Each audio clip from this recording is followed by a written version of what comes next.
Hello, everyone. Welcome to another Emergence of Being podcast. And today we're talking all about manifestation. And it's not about what you want, it's about what you are. And I'm here, of course, with Dr. K. Hello. Yeah, we just always had a little technology things going on beforehand, but we are excited to have your questions, your comments. And our favorite thing in the world is going off on tangents. So don't feel that you have to stick to the topic. You can literally ask or bring up anything. And we love to go where the energy flows. Because just because we had a topic, just like what the topic is, it's about what's really in the energy of the day. And we might want to talk about something, but sometimes we end up talking about whatever's really alive for everyone. So that's how we Right. roll. Right. Yeah. So tangents they always happen. So we start on something and I feel like we just start picking up the energy as we move along. Well, today is the biggest full moon of the year, guys. It is the strongest, biggest full moon. So lots will probably maybe happening or not, but bless all of your intentions today. Because lots of energy's flowing down today. So, talking about, I guess, our topic, you don't attract what you want, you attract what you are. So, we often like, I want a new car, I want a new house, I want a new relationship, I want a new job, I want. But if inside you have a different frequency, that's not what's going to come in. Something completely different is going to come in. So we may be projecting the things and invoking the things and calling in the things and intending the things that we would like. But inside, if you are angry, it's going to come in like a radio frequency that just can't kind of tune in properly. It's like, it's just not going to come in. So sometimes I think an example of this too is I want a new relationship. I know people of this is they want to bring in something new, but inside they haven't dealt with or healed perhaps a previous cheating issue. That's just an off the top thing that popped into my head. If you've been cheated on, you have no trust in people, and that's what's percolating in your mind. So every time you come across somebody, it's like, I don't know, I don't know. You're going to attract people that are non-committal, even though in your mind, like, I would really like a really amazing guy that does this and this and this, and has this, and just all your criteria. However, and you're like, it's just not coming in. I keep attracting these guys that are like they're non-committal, or they're wishy-washy. I'm not attracting what I want. I'm like, it's because inside you don't have a clean slate inside for the intention. The intention and what's inside have to align. They have to be very close, if not exactly close.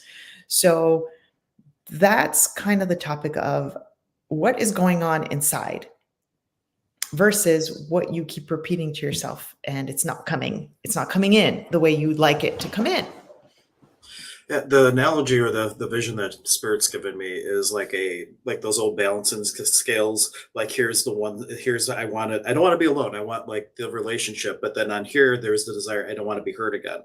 And if they teeter back and forth, but like to the degree the depth that you can have that would all be um, contingent on healing that fear of being hurt. Yeah. You would have to be taking off the pebbles of fear of being hurt, putting them on wanting the committal relationship.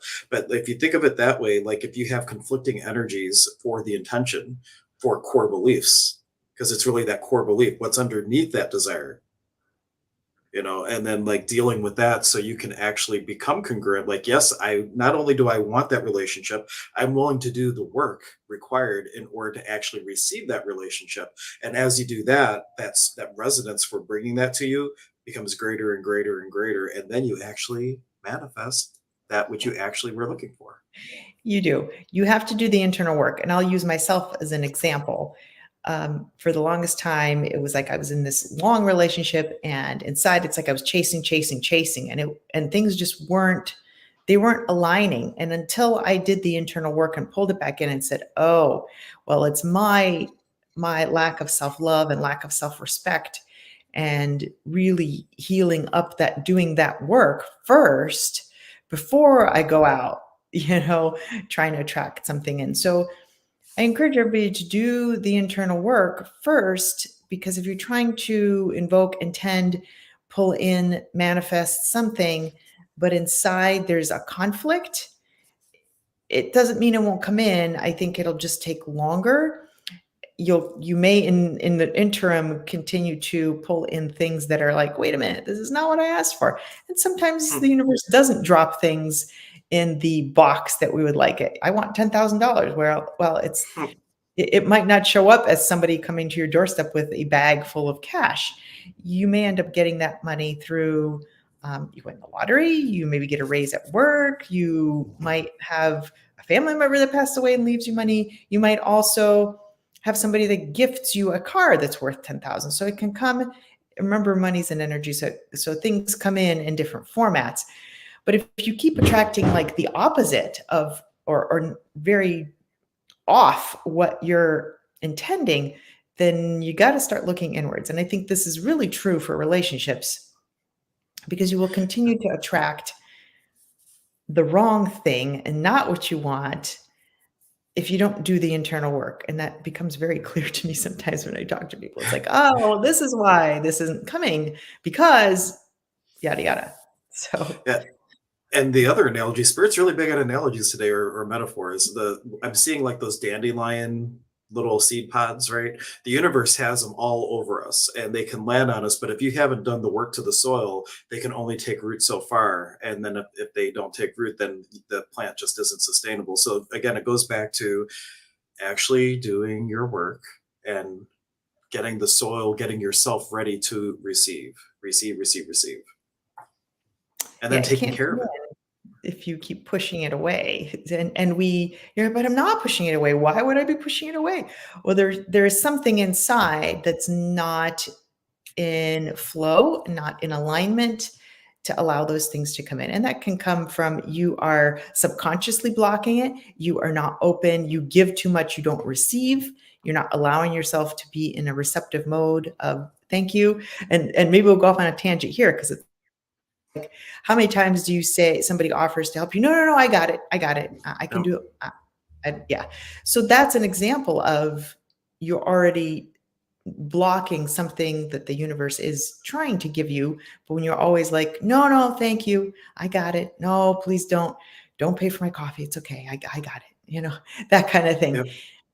You have to be in Ooh. complete allowance. And I think there's a lot around that. I do it. I like, no, no, no, I got it. Thanks.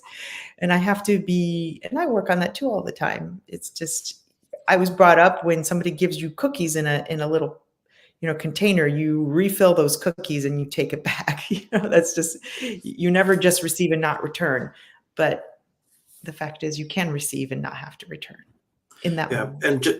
and receiving exactly in that moment, like it's all about, it's not like a tit for tat right then, but your ability to receive gives you more that you can give when it's appropriate for you to give. It's just like the Caro of the Andes; they are gifted like bags of potatoes and mesa cloths and all the things of seeds and everything, and they stockpile it. And then when a mudslide takes out a village, they're giving back to the community. So it's not like they were just taking it, they were taking it, receiving it, so they would have it as a resource when it was needed, and then they're paying it forward. So it's not always a tit for tat in the moment per se. It never is it really a tit for tat. It's all about giving to the universe more than you are taking, and by nature of that, it's just causing an expansion while that is okay, getting a little bit esoteric and metaphysical there, but that really is the idea, that you're giving into this creation more than you're taking out, and everybody's doing that, and that is how everything is expanding to greater and greater versions and variations of itself. Yeah, and I think we have quite a few people watching, but nobody ever says anything.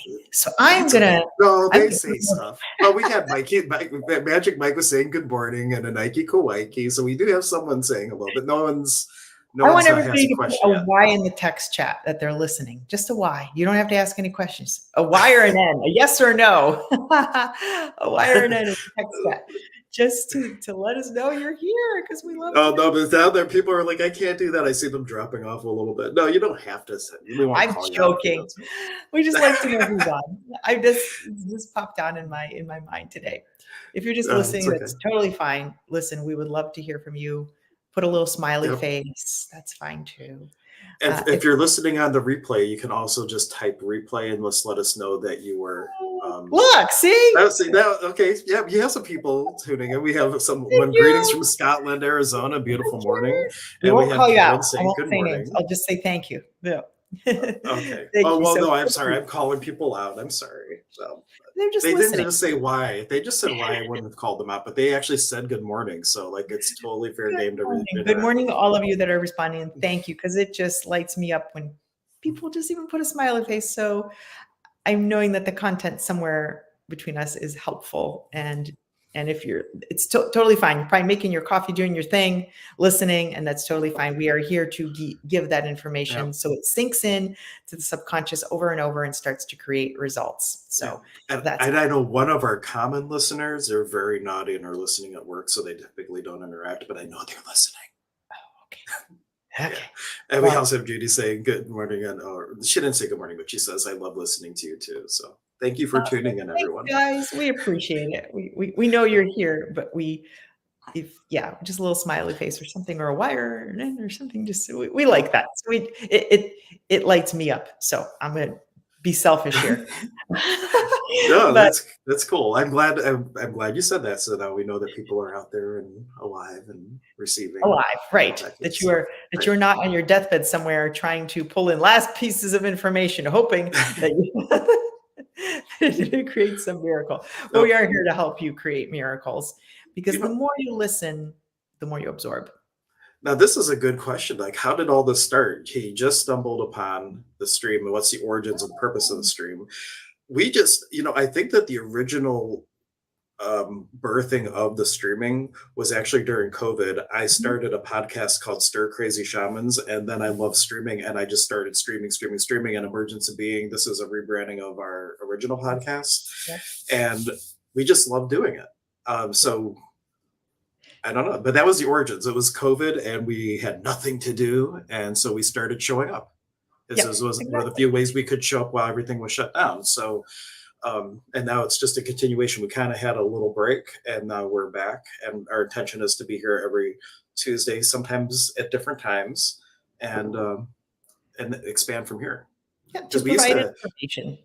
yeah, and we have had guests and things. If you look at the YouTube channel, Emergence of Being YouTube, we had a whole bunch of guests and interviews and all kinds of stuff. So as we can build up our momentum again, I'm sure we'll be like Zane said, he's interested in coming on our show, and I'm sure we'll have other people.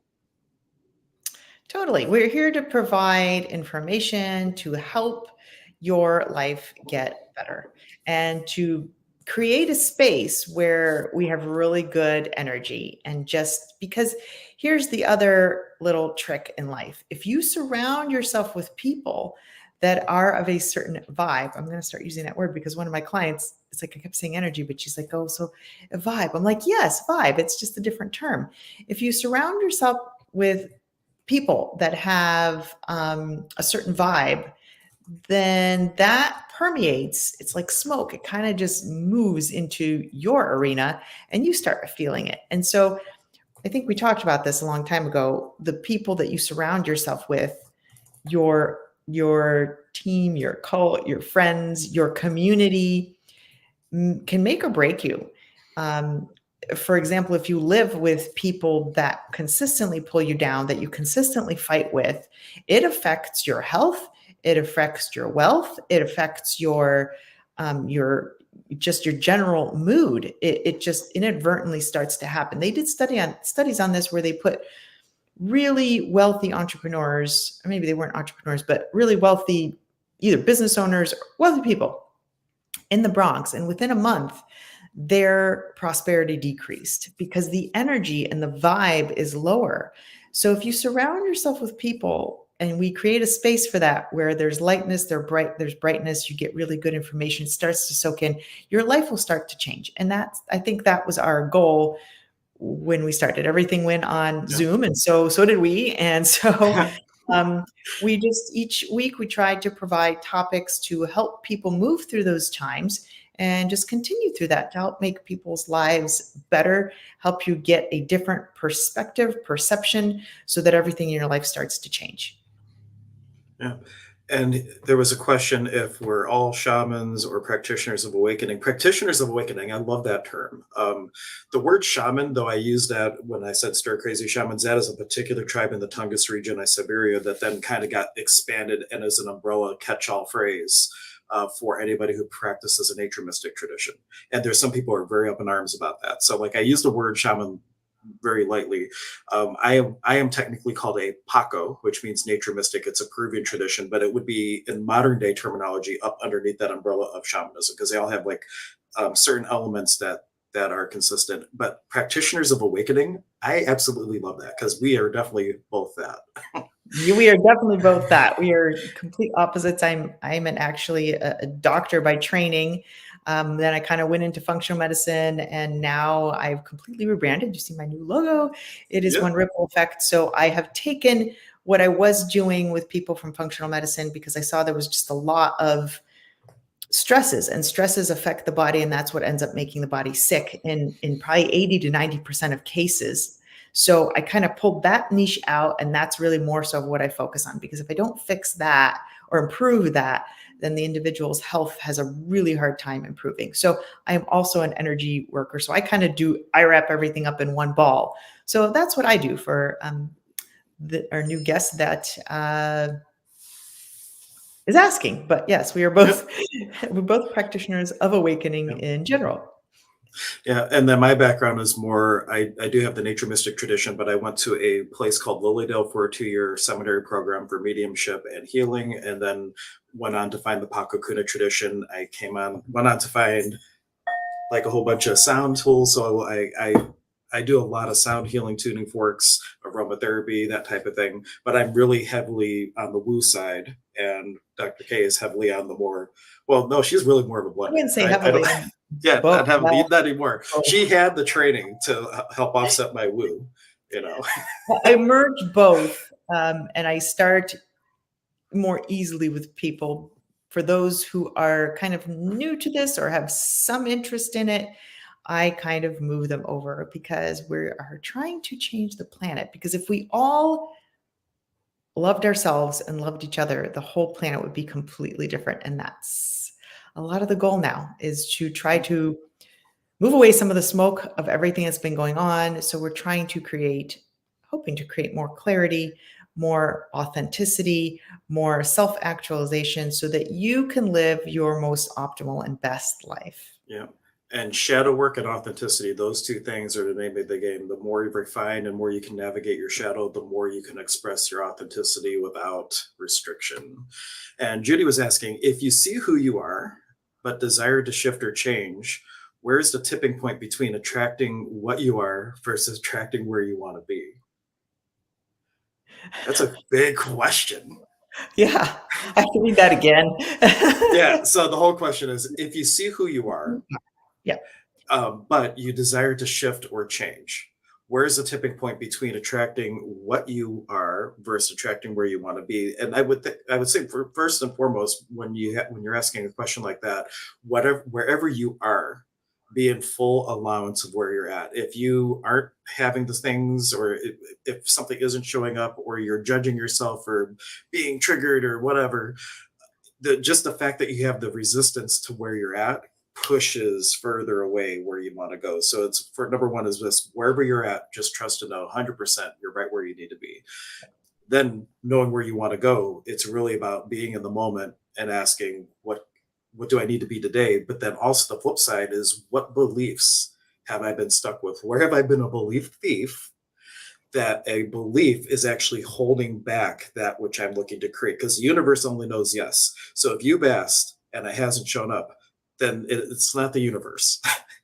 It's like, where have I decided and concluded that I'm not worth it, that it's hard, that it can't be, shouldn't be, I have to do it, whatever the case is, there's some sort of belief that's holding at bay. And that's where it's like, do an inventory of what are my core beliefs around what I would like to bring into my life, and whatever those beliefs are, then moving through, well, what do I do to shift that? Because most of the things that hold it back are things taught by society or parents or religion or something else, Mhm. where, and here's a great example when we're talking about receiving.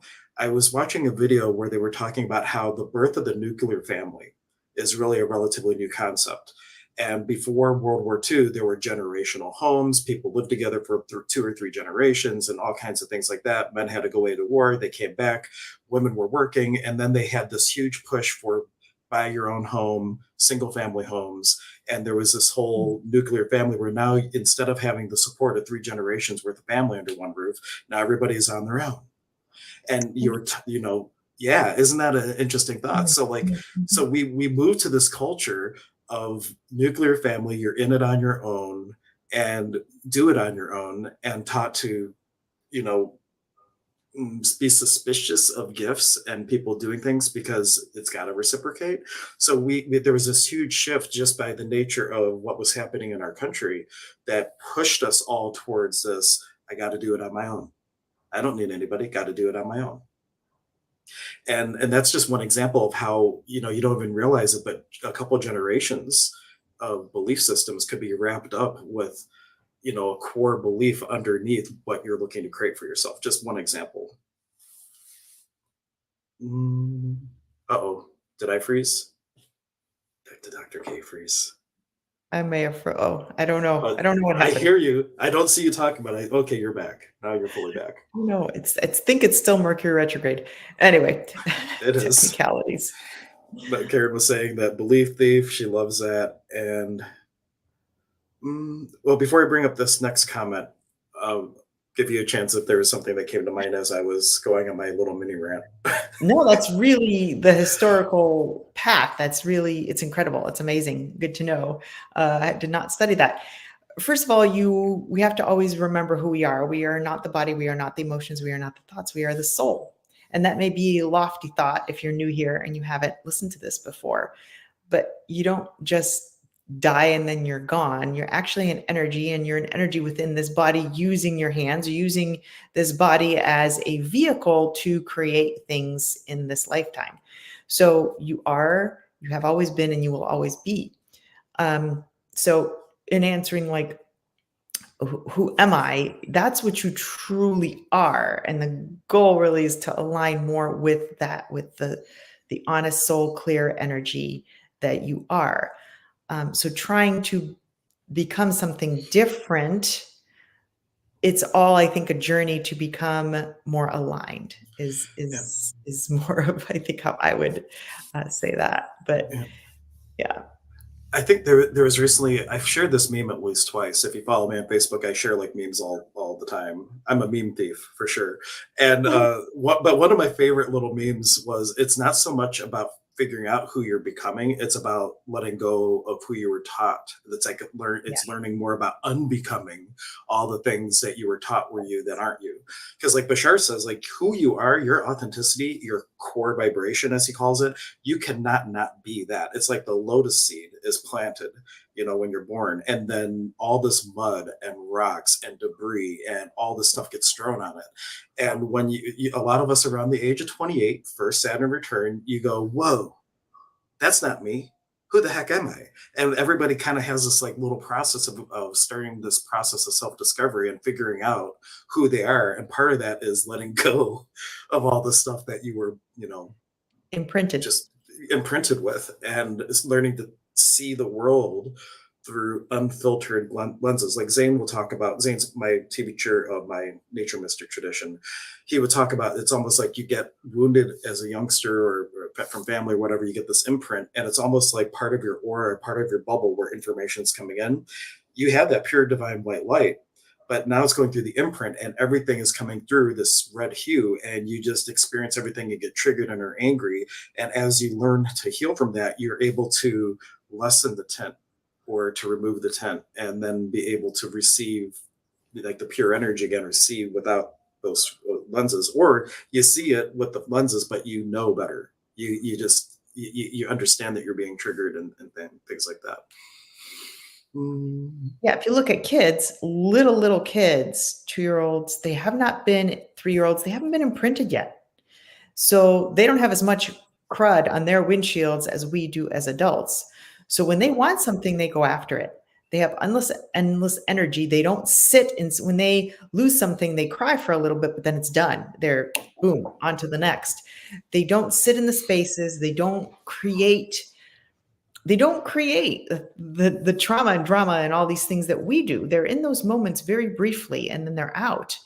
So, but as we get older, yes, we create imprints. We see our parents doing things. We see society doing things. We go to school. Johnny, stay in your seat. That's not good. Don't do that. There is no bad or good. It's just cause and effect.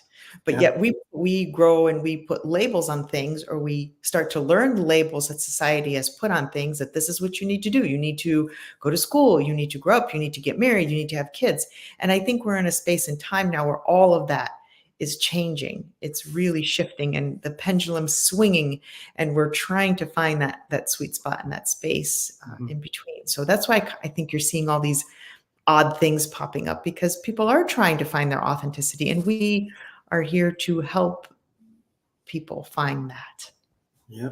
And authenticity is something that people are drawn to. You might think someone's an a-hole, but if they're authentic, you're still going to really appreciate that a-hole. I guess it would be the way to say it, because authenticity just kind of sparkles and shines. And that's when people like see that. And that's the best medicine all of us can give to our fellow neighbors and the shopping clerks and everything, is if you are brave enough to actually be authentic, that just may inspire somebody else to start stepping on the path to step into their authenticity.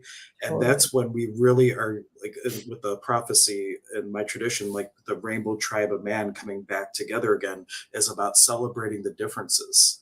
It's not about relating them away. It's not about making everybody conform and be all cookie cutter, you know, cogs in the machine of the world and all that kind of thing. It's really about getting to the place where we can, celebrate the differences, and I can be me and not at the expense of you, and that type of thing.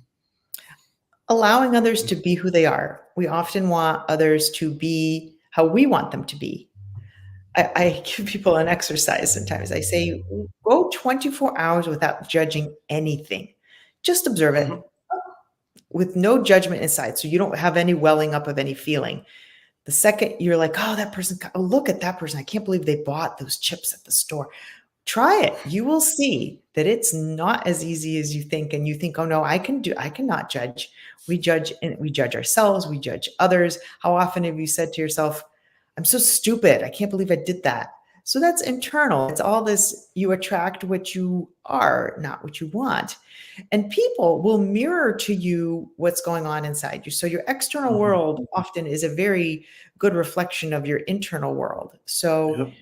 people are either mirroring to you what's going on with you or the opposite. And your animals are doing the same. They're either mirroring to you what you need to work on, or they are mirroring the opposite to you. So if you're not loving, they are trying to be loving to you. If you are, angry, then they may be angry too, and hard to deal with. So people are always showing you. You're attracting the people that mimic to you what's going on inside in multiple ways. So if you're a loving person, you might be attracting some loving people. If you are an insecure person, then some insecure people may show up, or events may show up with those types of insecure people. So really look around you and get very aware. So awareness is the key really to everything. If you can gain awareness, then you can learn and you can move on from there. But if you have no awareness, then it's very hard to make the changes. So Mhm. that's just what I do. I help people become more aware. I have this intuitive introspection, as I call it. I'm really good at looking into situations. And I do this, more so maybe with health, or how I was doing it was like, your health is not well because of this. I have moved people out of jobs, their health gets better, moved people out of relationships, out of different situations that were toxic. And so their health gets better. So really looking in and getting awareness around the things that are going on, and then start going, oh, that's interesting, this is happening, I wonder, and leaving it as a question, and start to work on those things to make, because your whole life it can shift in an instant. It can truly shift in an instant. Yeah. And one thing that's coming to mind to mention is this is one of the things I took away from access consciousness, is a decision or a conclusion is like a finiteness. It's a place where you've made up your mind about something and it becomes more fixed, where just choice is the action you're taking.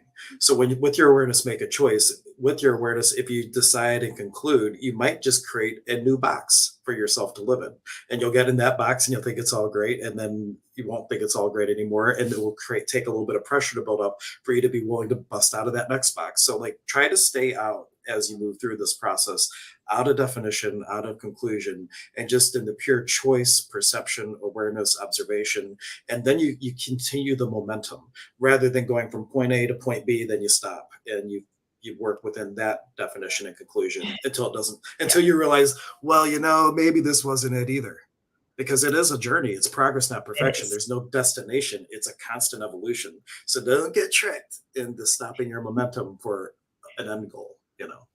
Yeah, the journey is a journey. When things are done, things are done. We're not here anymore than when things are done. So so just when you think you're done, and I used to think that too. I'm like, oh, I got past that. I'm done. And so it's just like a video game. You're done with one level, but there's always another level. And I should say, I don't move people on jobs. I bring to awareness the things that are creating an issue so that they can move Mhm. themselves out of or into a different situation, a better situation, so that And things can continue to move forward. And here is a good example of how our society has conditioned us, because there was a time where what you did was you went to school, you got your job, and you stayed there for 30, for 40 years. You never moved around. And that was the thing. The responsible thing to do is get a job, get a wife, have the family, and you stay put. That's your life. And now we're in a culture where people might job change every year or every 2 years. And it's not getting comfortable being uncomfortable, but a lot of us have the programming that safe, secure, longevity, that's the way to go. And though you may want more money, it might require the thing to be uncomfortable to go get a new job. And your desire not to have that change outweighs the desire for more abundance. So just Yeah. bringing it back to how we started our conversation, that's just one example how societal belief can really hamstring you, handcuff you, whatever you want to Yeah. analogy, bind you. Yeah. Yeah, there's a lot of things we've been taught, boxes that we're in. Those boxes are breaking, they're crystallizing, they're breaking. I think we're moving into a lot of different things, but I encourage all of my clients and people I even talk to and friends, move on to the things that you really want to do that's going to create some discomfort, because your nervous system is programmed to your ego, your nervous system, they're all kind of wrapped up in one, are programmed to keep you safe. So anything that's unfamiliar, that doesn't equal the thermostat of comfort or standard, is going to feel unsafe. And when it's unsafe, it's like, nope, nope, don't do that. So it is a matter of, I always give this analogy, like if you've taken swimming lessons ever in your life, which most people have, and you're on the edge of that, like they make you jump. I don't know if they make you, but I Hmm. remember you go off that big diving board, right? That really tall one. You got to crawl up the Yep. stairs. You get at the tip, and you're like, well, you can either go backwards and there's 6 kids behind you. You're going to have to crawl behind them because you're too scared, or you look down and you jump. And you saw the other kid jump and they moved over. So it's Hmm. like it comes to that edge where you have to make the decision to jump and know that you will be caught at the bottom. You will gain wings when you fly down. You will be supported. You won't die. I don't know of anybody yet that has died. Will there be some obstacles? There might be, but know that you can move through them, and that tell yourself you will find the solution. And you do. You do, and you will swim and you will get to the side. So that's, I think, better than living this life of consistent turmoil and consistent dissatisfaction in 8 to 5. Don't trade your life and time for money, because money is not the source. Money is not the source. Money is just an energy. Yeah. And I've mentioned this on many streams. There's this beautiful video of Steve Harvey while he was doing Family Feud, and he would do these inspirational talks to the audience in between tapings of the Family Feud show. And he talks about everybody has these gifts, and we see people soaring on their gifts, and we wonder, like, what do we need to do? And he said, what you need to do is you need to jump, and your gifts are like a parachute or a glider that's packed in your backpack. And if you never jump, it's never going to open. You got to take that leap, and for that parachute to open and for you to actually soar on your gifts.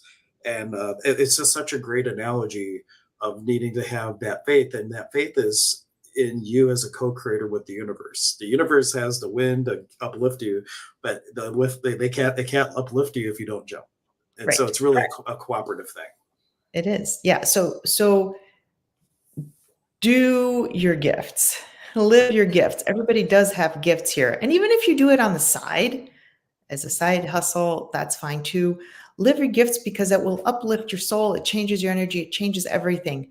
There's so many that are just living 9 to 5, living in stress, living in, inside it's burning that I don't want to do this anymore, but I can't. I can't leave. I can't do this. I can't do that. I can't. I hear a lot of that. And you can. It is a choice. There's countless stories of people that have had an idea that maybe it took years to happen, but just start, and you will get there. So don't live your whole life with the music still in you, as Dr. Dyer says. Don't die with the music still in you. Live your gifts, whatever it is that you love, that lights you up, that brings you joy and happiness. That's alignment. That's the true you, versus going to work every day being like, I don't like the space I'm in. Only you can change that. The universe cannot. It can give you all the little tips and drops of seeds and hey, nudges. Hey, come on, come on. But if you don't listen and you continue to ignore, then you continue to ignore and you don't get there. So Well, let us know, guys, what questions, what comments do you have? We just to kind of catch up on some. Judy was just saying, cool. She thinks she was the one who sent me that video, and it also reminds you of like the sponsoring thought and that's kind of like And this is talking about how we moved into the nuclear family. I believe it's the video she was talking about, but like the sponsoring thought or the thoughts underneath the thoughts that we think we're having. It's like what's really sponsoring that, and for your passions and things, make sure that what you're really desiring out of life, sit with that and be like, is this really my desire for me? Or have I been taught to want that? Because we might have been taught to, like, I almost went into the military because both my parents were in the military. So like if I had, followed that, that kind of that example, I would have picked something very different for myself. And that would not have been a fun time, I don't believe. And then we also had Geo, I hope I pronounced it right, that they were recently in Austin, Texas at a Disrupt Clinical. That sounds fun, Disrupt Clinical, with a large gathering of longevity, health, and wellness practitioners. And it was really great to see East meet West in health and wellness. And that's, again, like Zane talks about the rainbow tribe of men. It's not just metaphysical concepts and the religious concepts and that. It's more, it's everything is kind of merging and it really is. hopefully harmonizing. Yes, that's where we're And moving to. It's a slow process, but this is where we're moving to a space where I think traditional medicine, Eastern and Western, are going to have to meet because people want something different. So it's happening. How fast it will happen till it comes to its full fruition, I'm not sure, but we yeah, are on that path. yeah. We usually talk about this at the end, but somebody's hopping off and they want to know about info you want, any programs that we want to share. We have both of our websites in the video description. You can visit hanksutala.com or Ripple Effect. Both websites are there. And we offer, like, I just started a online or a apprenticeship program for the nature mystic tradition that I practice. We're going to have an online one starting in a couple months. So that's going to be on my website. Do you have any programs coming up? I'm going to And we be both see people virtually too. Yeah, I'm going to be starting. I'm working on creating a virtual kind of a membership type where we're going to talk about a different topic each time, have anybody ask any questions. So each time we're going to move on something that will change your life for the better. So I'm working on that. Hopefully within the next 2 weeks, we'll have that Yep. membership. I'm working on that. Yep. So, And programs aside, we do see people virtually. I do a lot of content on TikTok, like little minute, like sound clips with like tuning forks and things. If you want to look up the Sonic Shaman on TikTok, and I'll do like like sound bath live streams and stuff on there too. So that's where I produce a lot. And then on the YouTube channels, there's more. But we will be, if you join the email list on either of our sites, when things come out, you'll be the first to know. You'll get an email about it. So you can do that. checking out wildflowers. I love that. I love flowers, Gio. Yeah. If pronouncing your name right. That's one of my passions. I love flowers. Have fun. Yeah. Yeah. And we'll be back again next Thursday too. So, but if you have questions about today, about actually creating what you would like to see, or like, what would it take? This was a great question from Access. What energy could I be and what choices could I make today that will help the world show up in the world in the way that I want to live in it? is kind of the question. Like what would the most ideal world look like to you, and how can you play a part in creating that today? Because you don't want to fragment so far. Like if you just think about the optimal thing you want, you're fragmenting out of the moment a little bit. You just want to know what direction to go, then let go of your vision and focus on the process. What choice could I make today to bring me towards that direction? And you may not land on the shore exactly where you think you're going to land as you head off across the sea of possibility, right? But you know what island you're aiming at, or what continent. That you want that to be very vague, and you want to let go, because if you're too specific and you hold on too much, sometimes you're actually maybe cutting yourself off from a greater possibility. Or Joy, when I stream with her, she loves saying, "Say to the universe, this or greater," and don't limit what could actually show up. But it's all about staying in the process of the moment, and what can I be and do today. Yeah. And life is a mystery school. So sometimes you come in and you're like, well, I want to be a 12. For me, I'll just use my example. I'm going to be a doctor and I'm going to have the white picket fence. So this is, and I remember I was like, when I was around 18, I was thinking it like this. I pictured myself married with 2 kids and like 2 dogs and white picket fence and, a really great job. Well, I'm not in the white picket fence. And yeah, maybe I'm teetering off from a doctor position in the traditional doctor position. Uh-huh. So be open to the intention of an amazing life and give some specifics, but know that it may show up even greater than that, because Hmm. our minds are very limited.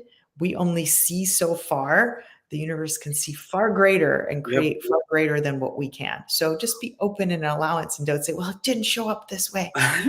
You Or what, know? or what if the vision that you have for yourself is to take you 3 steps? And on the third step, if you're paying attention and you haven't decided and concluded that this is where I'm going, but on step 3, you're reevaluating, like, you know what?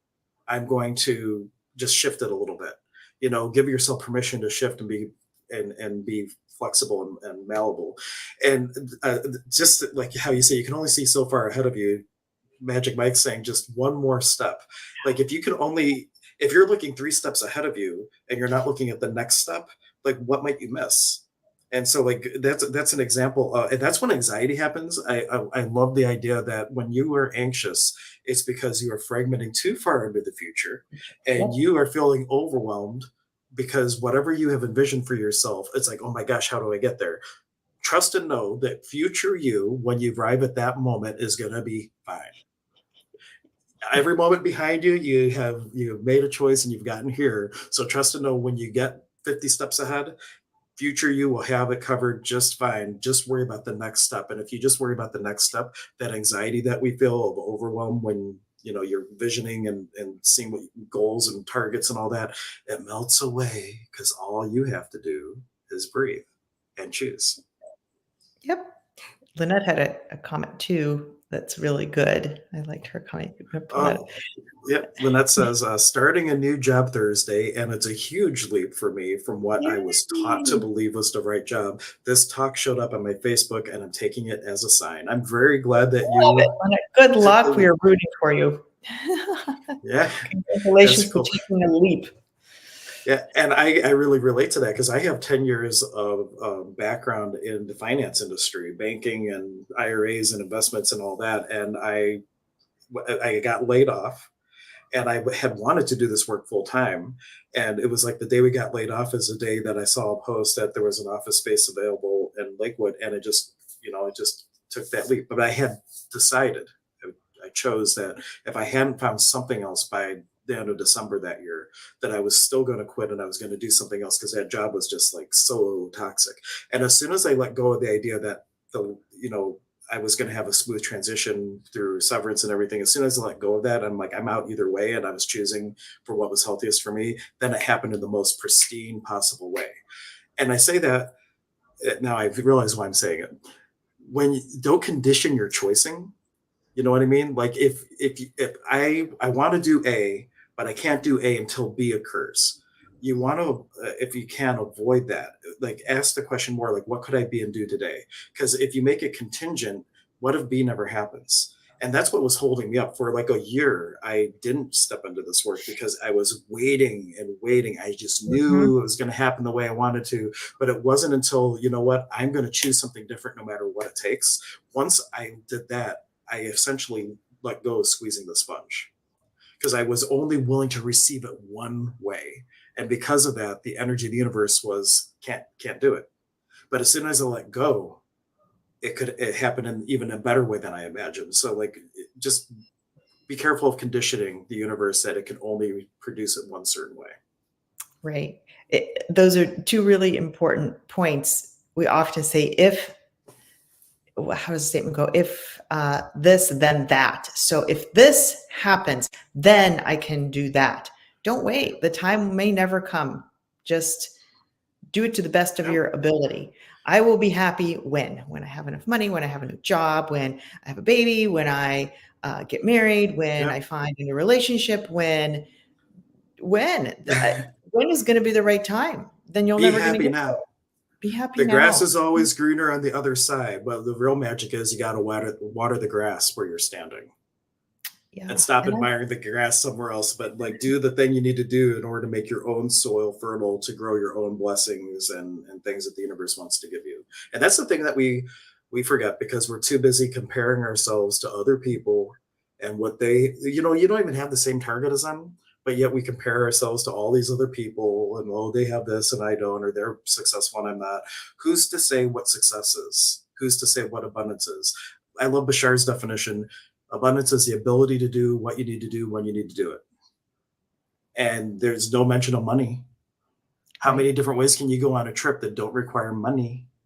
You know, and or whatever it is. Maybe you're gifted a car. The car I'm driving is one that I was gifted, and you know it was perfect. And but if I had wanted a new car and I said I need $20,000 in order to buy a new car, it might have taken the universe a lot longer to deliver that to me. Yeah, that's the other thing. Sometimes, things aren't coming, but we have to remember that there might be something in the back office that the universe needs to arrange so that you can get what you want. Yeah.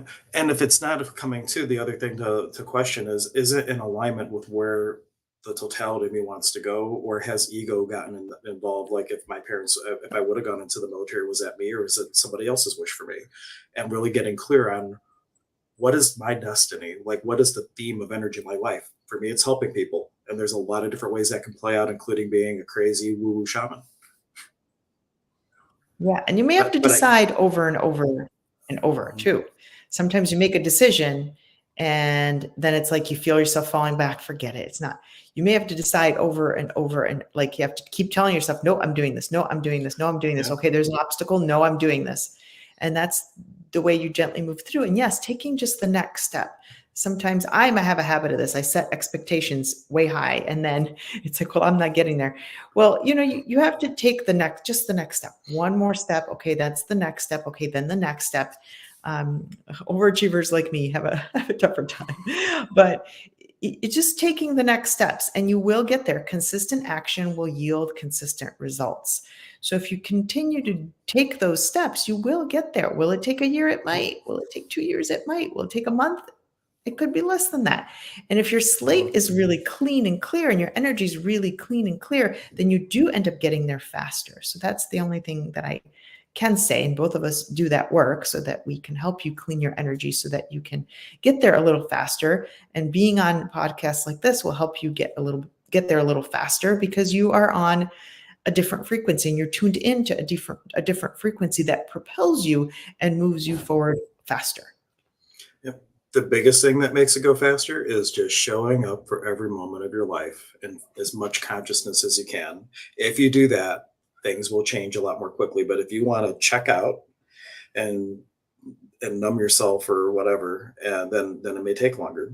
And I put up last call for comments and questions where we still have a good 10 minutes or so of what we normally stream. But I want to throw that out there now because if you have a question, we want to have time to speak to it and not like be like, oh, we only got 30 seconds to answer your question. So feel free to have a comment, question, whatever you like there. When we were talking about how you choose something and you might have to reaffirm and reaffirm and reaffirm. There's a book by Neil Donald Walsh called Happier Than God, and he talks about the mechanism of manifestation. And one of the principles in it is after you have your statement of intention, he's got this pesky little thing called the law of opposites. And the law of opposites is that because we live in a universe in which the whole point is to have an experiential understanding of something, or it's all about experience. And in the absence of that which you are not, that which you are is not. So the opposite sometimes shows up to give you the contrast to then know what it is that you're manifesting experientially. So, for example, I want Mr. or Mrs. Right, and your next relationship is hell on earth.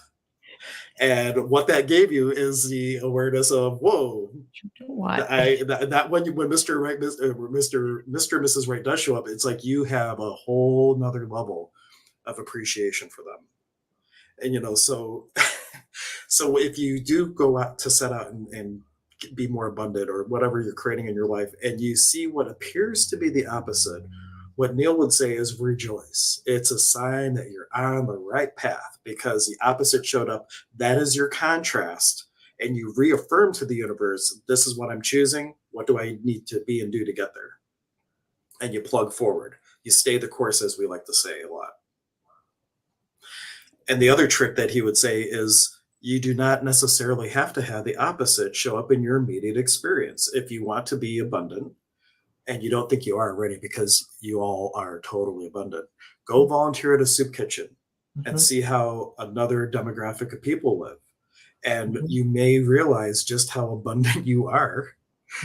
Just in this country, even though they say like how many people are below the poverty level in this country, yet even the poorest people here are living like kings and queens compared to some other places in the world. So like perspective, if you can change your perspective and change your reality and allow yourself to shift into a higher octave of that vibration of abundance, what would your life look like? I love that, and I completely agree with that. Go to a soup kitchen, go to a shelter, and you will leave feeling freaking abundant. Like, wow, who am I? Who am I to even judge? And you're right, people, even the poorest people there have more than people like in Ecuador who are in spaces where they're really sick. Yet they are the happiest people because they have a different perspective. Though it's different. So it's all in here. It is all in here. And I say stress is in there. Everything you create is in here. The external world is just the external world. It is our response to the external world that creates us all the suffering, pain, anxiety. And so, when Hank says when you're in anxiety, you are fragmented too far into the future. And when you are in depression, then you are fragmented and living too far in the past. So trying to be in the present moment, more and more and more, because the present moment is all there is. Yeah. And here's a little thing too. In order to get there, to have progress, and it's progress, not perfection, everyone. What you really, all you need to do, law of 51%, you want to have it more than you don't. And then it can all come down to two acronyms that can totally change your life. And they're heal and hope. And I put them on a little banner to put them up here. Heal is helping everyone appreciate life. And you do that by hope, helping one person every day. Because in order to get into yourself, get out of yourself, and recognize that we are one big tribe of humanity. And if you're helping someone, because that's just who you are, and it's your nature to be of service, not servitude, but to be of service. And you can truly just change somebody's perception a little bit just by the space you're being, your optimism, checking out at a grocery store, and just your beingness can be that hope. You don't have to do anything. All you have to is be that energy of I am just showing up. I'm suiting up. I'm showing up. I'm being my authentic self, and I'm inspiring that next person. That right there is giving people hope because you're helping them to see authenticity. Yep, that's all that And there really is. And I'm an acronym nerd, so I got two down with one little banner. It's great. That's beautiful, and yes, you will feel so much more. It enlightens you when you help somebody else. There's never been a time that I've heard somebody say I helped somebody else and I feel worse. Ooh. I have never come across anybody, but Magic Mike is doing that. Like this is a possibility too. Like with contrast showing up, it could be the universe saying, "Are you sure you want this?" You know, And every situation is unique, and so it could be contrast. It could be a little nudge from the universe saying, here's a little taste of what this is going to create. Or but that's where we have the third aspect of the mechanism and manifestation in Neil's book, Happier Than God, is the mechanism of discernment, or not mechanism, it's the gift of discernment. We have the ability to look at what shows up and ask, what's this really about? And not doing it from the head, but doing it from the heart. Feeling is the language of the soul. What do I really feel about this? What's this really about? Is it the universe giving you a redirect? Is it the universe giving you contrast? Every moment's different, but the real thing is to show up, be in the moment, and allow yourself to have the awareness and not just fall asleep again or shut down again or think or give up because you don't think it's working and the opposite happened. And then Judy was also just saying that this is amazing insight about anxiety and depression. Her mind is blowing up. You're welcome. Well, we hope this was helpful. Feel free to Yeah. chime in with a why or a no if it's not helpful. We're always up for constructive criticism. If a no, then Yeah. please give us a little tip Well, on if what it's not else. helpful, I'm sure they would just leave. Like it's not like we have them I don't think we'll get any hostage. notes. But if it's a yes, feel free to put a little thumbs up emoji or a Y in the text chat that we are doing something on the right track here to help you guys. So yeah, unless there's some last minute questions, we are probably wrapping it up. Yeah, definitely. This has been great. What a wonderful. I'm having a little buzz going on here. We have a little thumbs up. We have some hearts. We got a thumbs up. I see other people just being present. And that's We see out there. It can tell us who's watching. Well, it doesn't say who's watching, but we can see how many people are watching and what platforms they're watching on. So, and I'm sure we'll have a lot of people on replay because one of us, I'm not going to say who, forgot to make the stream public on their stream, on their public profile. So we'll probably have a couple people watching replays. That wasn't me because I just did it. I know Did you? did. I did. Okay, well, maybe I'm wrong, but maybe I'm not. I just checked it. I don't It's know. on there. Public. I see the one. I see one from 6 days ago. I don't know. I don't know either. I wasn't trying to call anybody. Anyway, but if you're watching on the replay, let us know if this was how this was for you. We have Magic Mike giving us a whole bunch of halos. We got the double heart. I love this. The sparkle heart. That's one of my favorite emojis. I'll show that one again. And then we got the double heart. But thank you all for showing up, being present. And if you want to be a part of this, one thing you could do is send the video to someone. However you're watching it, you could share it on your timeline if you like to be public about things. But one thing that you could do to help us reach more people is just take a moment to send it to someone that even timestamp it. After you find it on YouTube, you can copy and paste at a certain time. You can send it over. This is the part of the show I love the most, and just be the gift of giving an opportunity for someone to dive into some of these things. So feel free to share the video, like, subscribe, all that jazz. All right. Absolutely. Is that it? I think that's it. Let me turn my banner off. Until next time, everyone, we thank you so much, and we will catch you later. Bye, guys. Bye.